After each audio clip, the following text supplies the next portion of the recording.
Today I'm going to look at the brake visual assist features in Gran Turismo, and we'll try and determine if you should stop using them or not. People are always told stop using them, they're slowing you down, but let's try and look at why these make you slower if they do.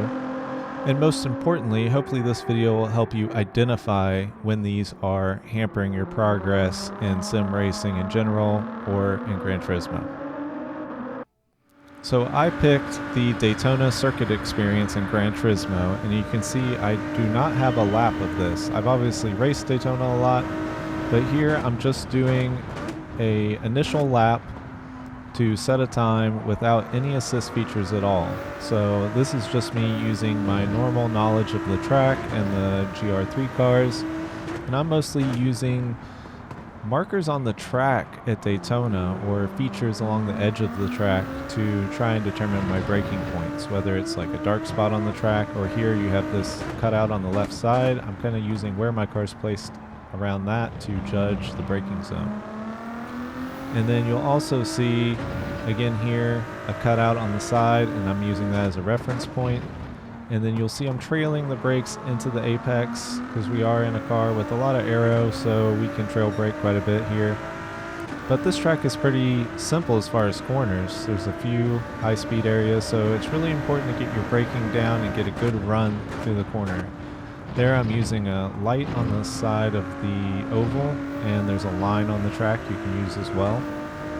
But this is a decent lap, conservative. Again, this is my first lap, but I still expect to be within 1 or 2 seconds of my optimal laps on any given kind of outlap like this on a track I'm familiar with and cars I'm reasonably familiar with. So I got gold, and it's a 45.4. And you can see there that's even top of my friends list by just a little bit. But here we'll go ahead and look. Yeah, we're far off the top 10. I should be around a second of the top 10 is kind of what I would guess my normal lap would be after a little bit of practice. So we'll see where we go as we progress. But right now I'm going to turn on 2 assists, the brake indicator and the brake area. And the first thing I'm going to do is try and use these. I'm going to try brake where they say, and then see what that does for my lap time. I'm going to try to brake when I enter the zone and be off the brakes by the time I leave the zone. So now as we cross the start-finish line, we'll have the ghost from my previous lap, and we'll be able to look at that as kind of a reference of how this is working for us. And you can see right away I braked a little bit earlier. So by turn 1, we're already probably 0.2 down on the ghost. And here I found it was interesting that the brake zone is kind of off to the side, like you shouldn't go and use all of the track. And again, we've lost a few more tenths here, actually quite a bit it looks like, but I think the zone in this next corner is a little bit better. It's still a little early, but I do gain a bit here, it seems. I think one common misconception with these brake areas is that you should be getting on the gas once you have gotten to the end of it. Like here it ends. I think people maybe think they should be getting on the gas immediately, but normally you would still be actually trail braking there to the apex, at least in this car, or coasting or giving maybe partial throttle. And I think maybe if you're inexperienced, you may have kind of the wrong perspective on this brake area to where as soon as you get through the brake area, you should start accelerating. Like here, I'm at the end, and you see I'm not accelerating, I'm coasting, and now I'm part throttle, and now only here I'm full throttle, well past the brake area. So if you're not aware of that and how to apply the throttle, I think the brake area may actually be hurting you by giving you this false sense of get on the gas because you're done braking, where it's not as simple as that, especially in a GR3 car, a GT3 car like this. So you can see we're coming to the end of the lap, and it's a 46.5, over a second slower using the braking areas. And I think one of the things that really limited me there was trying to brake just within that zone and nowhere else.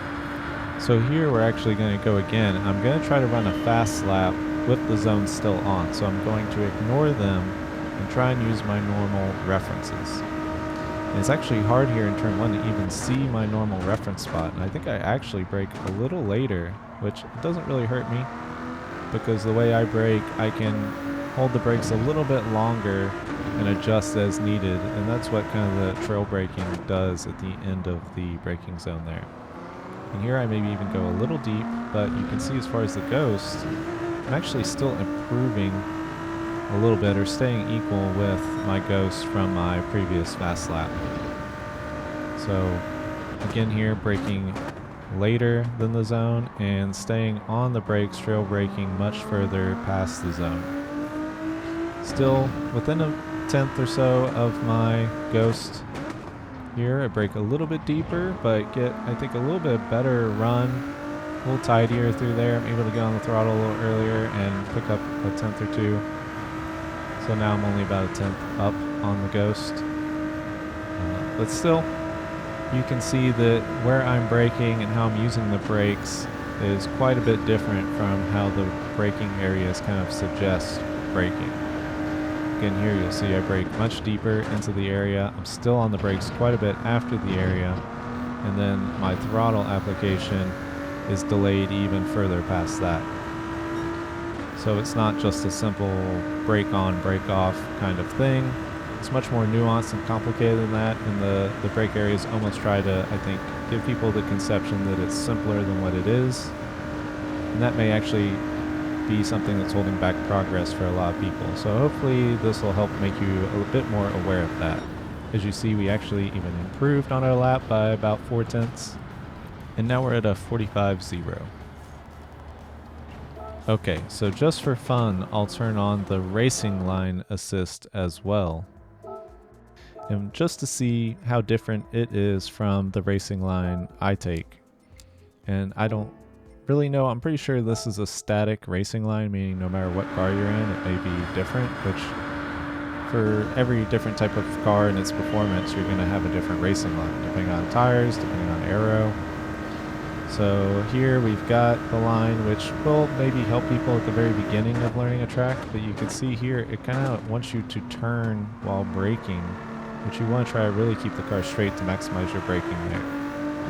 But it's not too far off right here until we get to this point. You see I'm nowhere close to the line because I'm straightening the car in the braking zone and getting myself set up for this horseshoe, the first one. And again, you see I get a really good run there. I'm actually improving once again on my lap. In here, some areas, the line's in a pretty good position. But again, I'm braking in a straight line there and kind of deviating from the line a little bit. But so it's kind of a mixed bag. Some places it's in a good spot, other places it's not. Here it's not too bad of a spot. I just run a little wide. But here on the oval is where it gets kind of strange. You can see it's having you run a longer line where you would ideally want to be on the shortest route possible here, down on the lower part of the banking. And then again here, it shows it go out to the wall and then in for some reason, where you want to be all the way out on the wall in a straight line for your braking. And then obviously you can cut these corners much more than what the line shows. And then again there, it shows it go out wide, where you want to take the short path on the inside. And you can see we're still improving by a few tenths over our last lap, which was done with the braking areas on. So I can still improve with these on, but you see I'm trying to ignore them. I'm looking through them, I'm not looking at them. And there we get a 44.8. But now I'll show you what I actually use as an assist. In real racing, most people would use like predictive lap time, where they have a lap timer that's actively showing them how many tenths they're up or down at any given point off of their previous best. So I use the Ghost, and I'll set it at 1 to 3 tenths depending on the track and the car. And it's basically chase the Ghost, but I'll also have the radar up, and you can see in the radar that the Ghost is present, and you're able to visually see the Ghost at any given time on the radar, showing you whether it's in front of or behind you, or even with you. And remember, this is on a 1/10 offset, so anytime I am matched with the Ghost, like here, I'm about a 1/10 up, actually. And you'll see here I run a little bit deep, but compared to the Ghost, it was about equal. So it also helps you kind of test out different racing lines and visually see, did they help you improve or not? You know, are they better or worse? Could you use it for maybe defending without losing much speed in a race situation? So it's a very useful tool to actually see not just how much faster or slower different lines are, but visually on track how different lines affect your pace. And the best tool is really, you know, a benchmark against yourself, because you're only going to be able to progress against yourself. And that's what you should really be focused on. So I really recommend using the Ghost in this way as a tool to really look at different methods of driving, different racing lines, different braking points, and compare them to your previous best. And you can actually save several different Ghosts. It doesn't have to be your best lap. You could do a test lap, maybe driving in a specific way or driving in a different car, and then save that Ghost in the time trials section.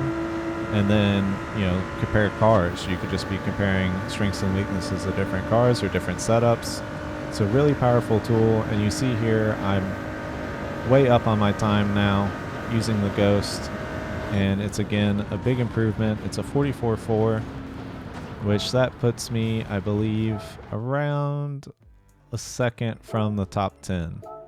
And despite doing all this testing, you can see in about half an hour I've improved a second on my initial complete lap of this. So just goes to show you that it just takes practice and small incremental changes. I don't think the brake assist was helping me, and hopefully visually this will show some people where the brake assist may be hurting them. So that's it for this video. Thanks for watching. See you in the next one.